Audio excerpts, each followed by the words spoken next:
अस्सलाम वालेकुम शाराय दस्तूर से मैं हूं अब्दुल करीम सिद्दीकी और आप हैं एक्यूएस के साथ। और मेरे साथ हैं जनाब वजाहत मसूद साहब और हम्माद गजनवी साहब। सेनेट इंतखाबात का ऐलान क्या हुआ, ऐसा लगा जैसे कि तबले जंग बच गया। ये सेनेट के इंतखाबात नहीं, कोई जिंदगी और मौत का एक ऐसा मार्का है जो खत्म होने में नहीं आ रहा। सरप्राइजेस पे सरप्राइजेस मिल रहे हैं। हुकूमत कभी सुप्रीम कोर्ट में जाती है, कभी ऑर्डिनेंस जारी करती है, कभी कॉन्स्टिट्यूशनल अमेंडमेंट बिल लेके आती है।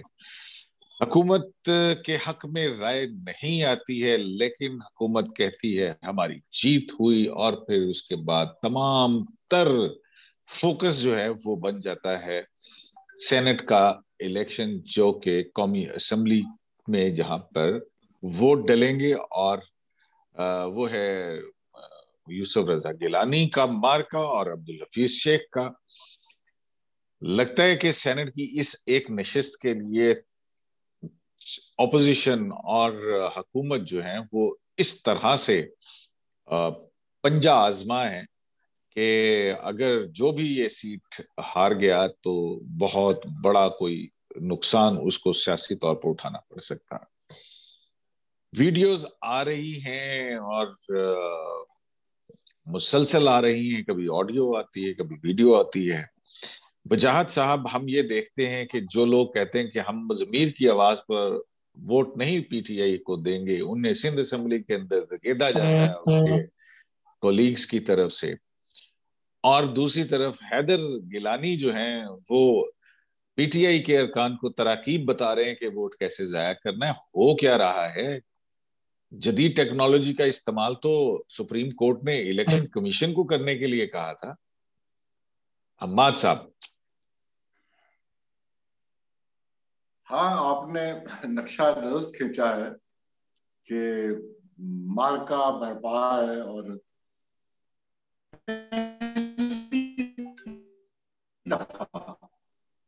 मैंने अब तक इस 2.5 साल से ज्यादा गवर्नमेंट किसी बड़े मार्के को बज़ाहिर खुद हैंडल कर रही, यानी इस तरह मीटिंग्स करना, मुसलसल लोगों से राब्ते करना और ऊपर मॉनिटरिंग करना।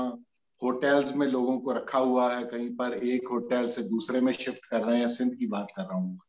वजीर आजम साहब जिस तरह मुसलसल मुलाकातें कर रहे हैं, यानी अटक वाले हमारे मेजर उस्मान साहब जो बुजदार साहब को हैं, साथ बिठाया हुआ है और हर रुकन असेंबली को प्रोजेक्ट्स मिल रहे हैं।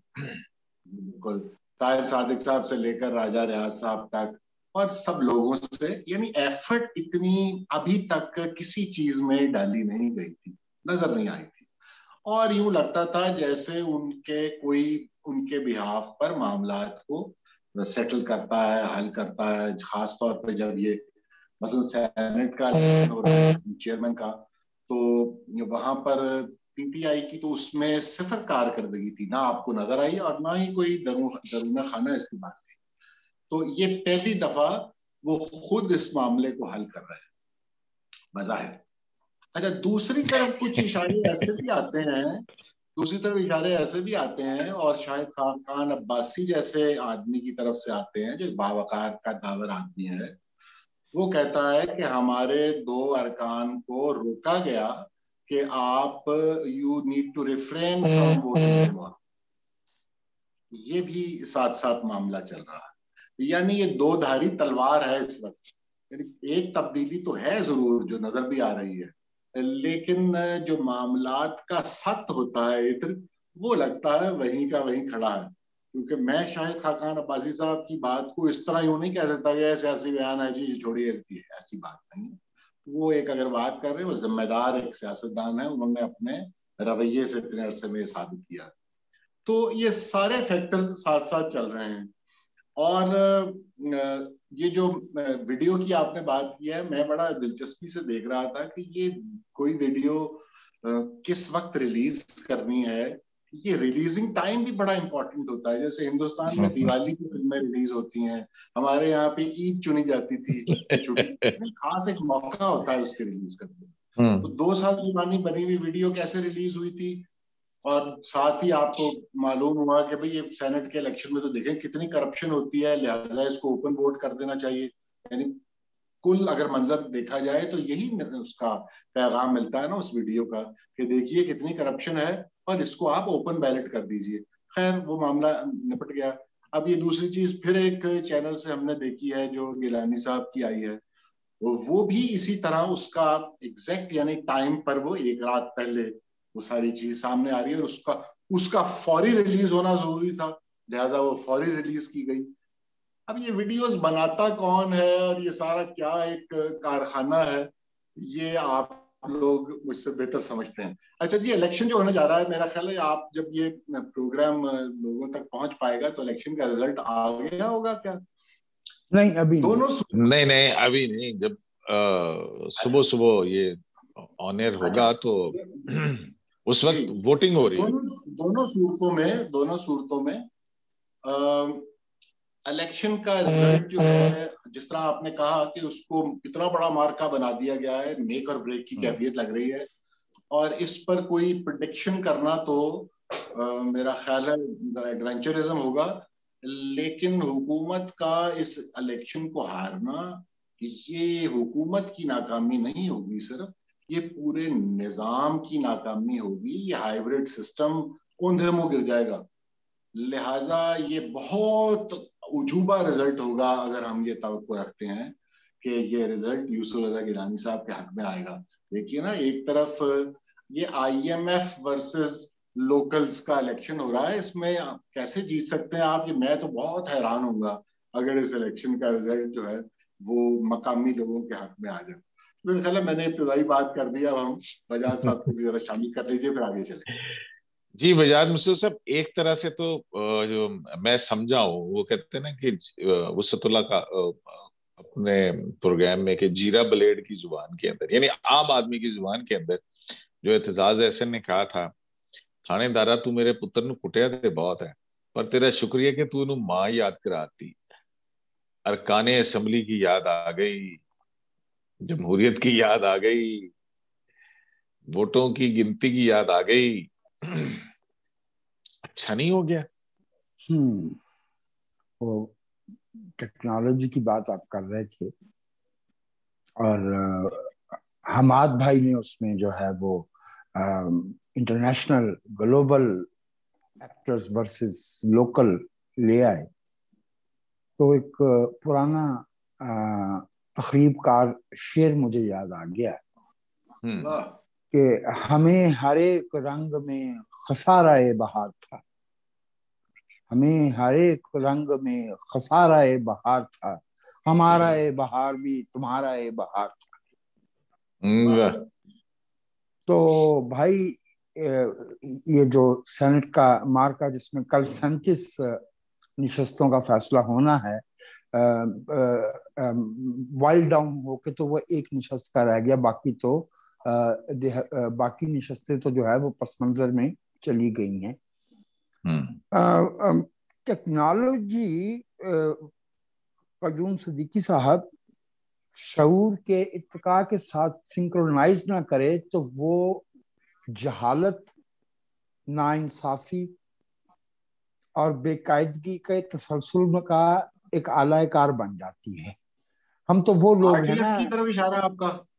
जी, आरटीएस की तरफ इशारा है। उससे कुछ पहले हाँ हाँ, आप बजा फरमा रहे हैं, आरटीएस बिल्कुल।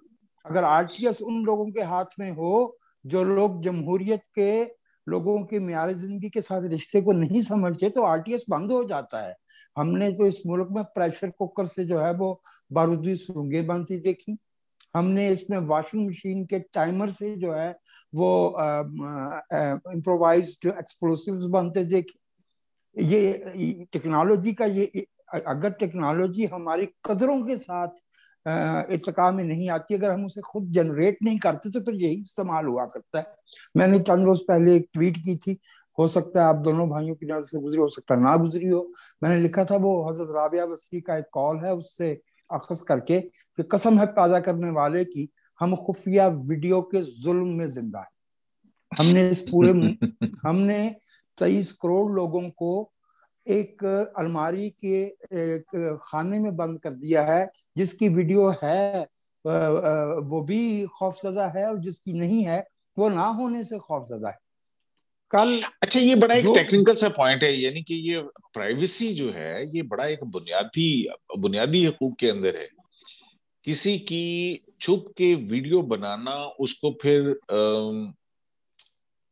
मकासद के लिए इस्तेमाल करना, ये सवाल बड़ा बड़ा अहम सवाल है। और उससे भी बढ़ के ये, वैसे तो दुनिया भर में जो स्कैंडल होता है वो सियासी तौर पे, आपको याद होगा 1988 में वो मोंडेल साहब थे गालिबन, अगर मैं गलती नहीं करता, तो एक डेमोक्रेट फोर रनर को, फ्रंट रनर को 10 कश होना पड़ा था इंतखाब से, क्योंकि उसकी कुछ तस्वीर आ गई थी। दुनिया भर में होता है, लेकिन हमने इस मुल्क में खास तौर पे कुछ ऐसे कवानीन बनाए हैं जो कानून साजी के बुनियादी असूलों से टकराते हैं। किसास फर्जियत का है, उसमें हदूद ऑर्डिनेंस है, उसमें उसमें लोगों की, हमने प्राइवेट को पब्लिक कर दिया है, पब्लिक को प्राइवेट कर दिया है। हम यहाँ पे कत्ल जो है वो जाती मामला करार पा जाता है और उस पर जो है वो तस्फिया होता है, और जहाँ पे जो चीजें लोगों की जाती जिंदगी से ताल्लुक रखती हैं वो पब्लिक में चली जाती हैं। ये बात मैं उसको नहीं डिट्रैक्ट नहीं कर रहा आपको, लेकिन मैं सिर्फ कह ये रहा हूँ कि जमहूरियत को या तो हम उसके पूरे पैराफर्नेलिया के साथ अपनाएं, ये नहीं हो सकता जो कुछ हो रहा है इस वक्त, इसमें जितने फ्रीक शामिल हैं वो सब के सब बदनाम होंगे। और मैं नजरे तखयुल से कुछ लोगों को कहीं बैठ के इस्तेहजाइया अंदाज में इस पे तबसरे करते हुए सुन रहा हूँ, क्योंकि उसमें ना पीपल्स पार्टी का दामन साफ है, ना मुस्लिम लीग नवाज का दामन साफ है, ना पीटीआई का दामन साफ है, ना किसी दूसरी सियासी जमात का। तो somewhere somebody is laughing through the corners of their lips कि देखो ये पॉलिटिशियन जो है ये जमहूरियत पे बातें करते हैं। वो हो सकता है वो सिद्दीकी साहब आपका या हमाद भाई का नाम लेके ये भी कह रहे हो कि अब पता चल गया सूडो इंटेलेक्चुअल्स को कि हमारे जैसे मुल्क में जमहूरियत, हाँ वो भी कोई न्यूयॉर्क से तो नहीं आए ना, यही लिया रोकाड़ा से ही आने वाले लोग हैं ना, ਵੱਡੇ तो हमें मालूम जमहूरियत है। लंबरदार जी करैक्टर एग्जैक्टली देखो ਇਹਨਾਂ ਦੇ। हाँ, ये जमहूरियत मांगने वाले, अब उनका इंतकाल हो गया, मुझे नाम लेते हुए शर्म आती, अब्दुल कादर हसन ने ये अक्टूबर 99 में कॉलम लिखा था, ये जमहूरियत मांगने वाले। और ये जो हमारे हारून रशीद साहब हैं, इन्होंने इन्होंने 18 अक्टूबर को इनका कॉलम शाये हुआ था, क्या खुदा काफी नहीं है? अरे भाई, खुदा तेरा मेरा कोई जाती इजारा थोड़ी है, उस पर वो तो पूरी कायनात का मालिक। हम तो पाकिस्तान के लिए जमहूरियत मांगते थे, लेकिन जो हुआ ये है कि इस तरह की हरकतों से, जैसे वो हमाद ने कहा कि गोया कोई कोई क़यामत खड़ी हो गई है कि सेनेट का इलेक्शन है भाई, इसको सलीके से लड़ो और जो जीतता है वो जीत जाए, जो हारता है वो हार जाए। दरअसल ये प्रॉक्सी सियासत का की अक्कासी हो रही है। असल में सेनेट का इलेक्शन नहीं हो रहा, दो कुफ्ते जिनमें से एक सामने है और एक पसे पर्दा है, ये उनके दरमियान कशमकश हो रही है। दैट इज वाई के सेनेट का इलेक्शन आउट ऑफ प्रोपोर्शन जो अहमियत अख्तियार कर गया। हमाद भाई से बात कीजिए। जी हमाद साहब, मतलब इसका फायदा होगा या नुकसान होगा? वैसे वाकईतन सिर्फ एक वाकये को बुनियाद बना के क्या पूरी डेमोक्रेटिक सोच को या पूरे डेमोक्रेटिक प्रोसेस को मलाइन किया जा सकता है? कोशिश तो यही की जा रही है ना। तो खैर ये कोशिश भी तिहाइयों पे मुहित है कि आप जमहूरियत पसंद या आइन की बालादस्ती का जिक्र करने वाले या किसी उसूल कायदे की बात करने वाले लोगों को निशाने इबरत बना दिया जाता है इस मुल्क में। तो ये तो मामला पहले दिन से शुरू है। बड़ी बड़ी हमारी हस्तियां, मोहतरम लोग, हमारी माँ, कौम की माँ, मादर मिल्लत जिसे आप कहते हैं, तो वहां से ये मामला शुरू हुआ है और आज तक जारी है। काजी फाइज़ तक आ गया है मामला। और ये आज जो ट्रेंड चल रहा था, आपने देखा होगा ट्विटर पर, मैं बल्कि कह देता हूँ कि ये इस जज साहब के बारे में कहा हुआ था गटर की पैदावार है ये ट्रेंड किसी ने अस्तगफिरुल्लाह, बनाया। हमें मालूम है अस्तगफिरुल्लाह। कैसे बनते हैं ट्रेंड्स। ये अब वो ट्रेंड वहां पे जो कोर्ट की प्रोसीडिंग्स हुई थी उसमें उनका कहना था कि कायदे आजम के विजन के मुताबिक पाकिस्तान को चलाने के बजाय पाकिस्तान को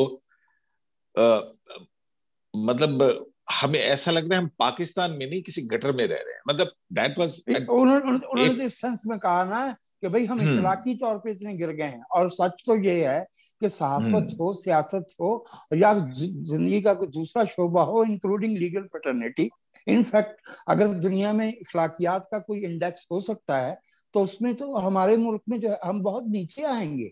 और ये अगर बात कह भी दी थी, लेकिन मैं तो भाई इस पे गैर मशरूत तौर पर समझता हूँ कि जिसने ये हरकत की है, ये किसी के और एक मुहतरम अदालत के एक मुहतरम मुनसिफ के बारे में अगर ये किसी ने ट्रेंड बनाया है तो बहुत ही नाइंसाफी की है।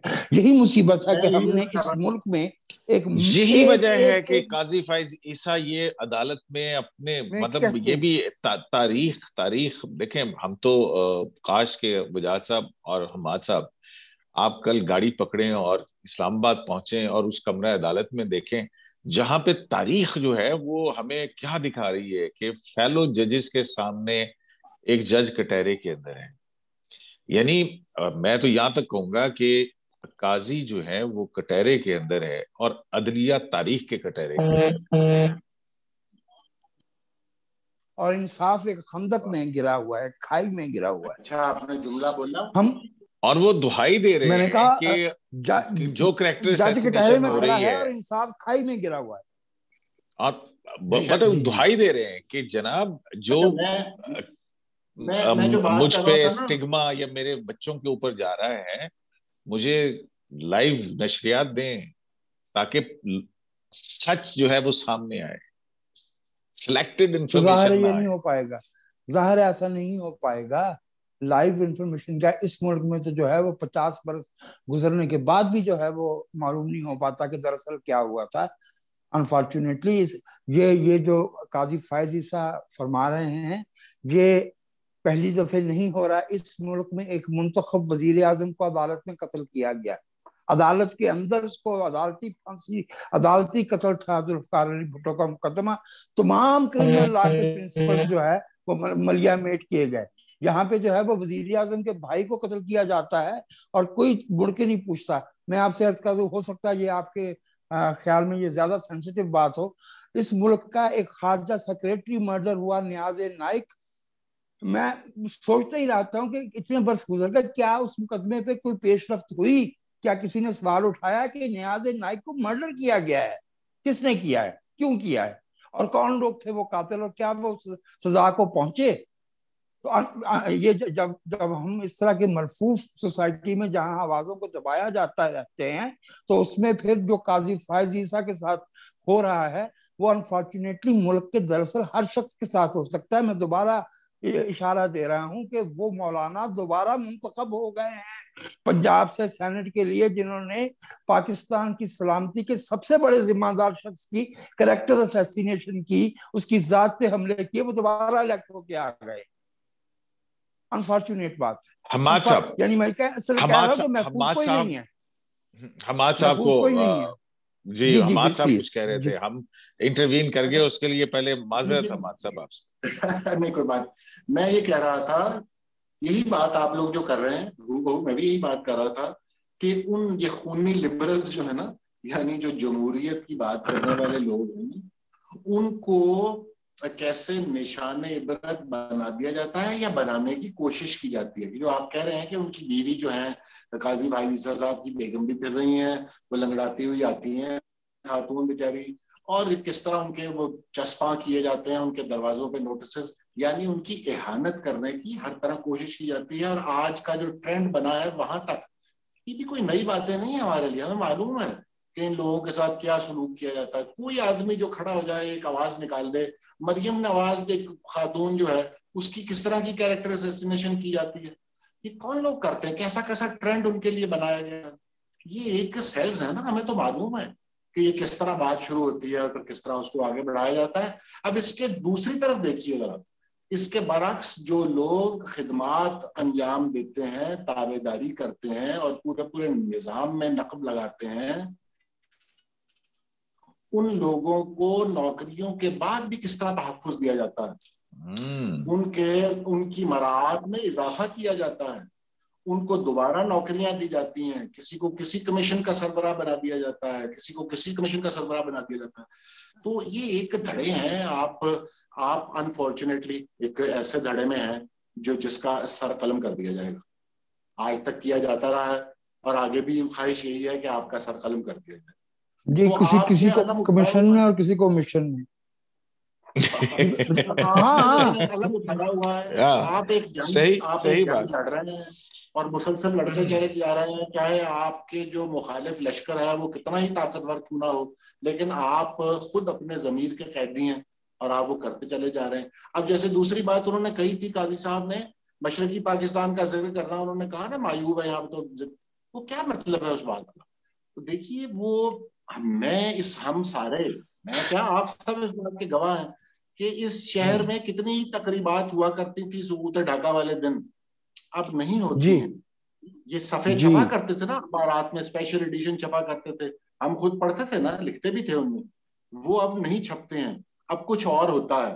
तो ये एक उन्होंने जो बात की है वो तो मिनोअन मैं उसे तस्लीम करता हूँ, और मैं समझता हूँ उन्होंने यानी तो एक सख्त लफ्ज बोला है ना, मैं समझता हूँ अभी भी नरम लफ्ज बोला है उन्होंने। इस मुल्क की जो हालत कर दी गई है, ये अफूनत से भरा हुआ मुल्क आपने बना दिया। आपने हर उसूल को पामाल किया इस मुल्क में, जो महज़ब दुनिया के उसूल हैं आपने उन सबको मध्यम एक करके रख दिया।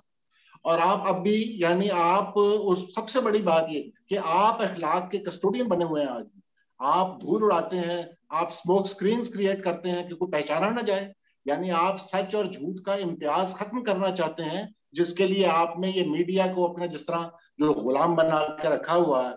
और ये सारा कुछ जो मुल्क में हो रहा है, तो आप जैसे लोग हम जैसे कुड़ते हैं ना बैठकर, तो ये भी हम एक मातम की मजलिस ही कर रहे हैं। मातम की मजलिस कर रहे हैं? नहीं, मातम की मजलिस क्यों कर रहे हैं हम आज भाई? तो मेरा मतलब है हम दो बंदों का नाम लेके मैं करते हैं जी वही, लेकिन मातम के अंदर उम्मीद मौजूद है।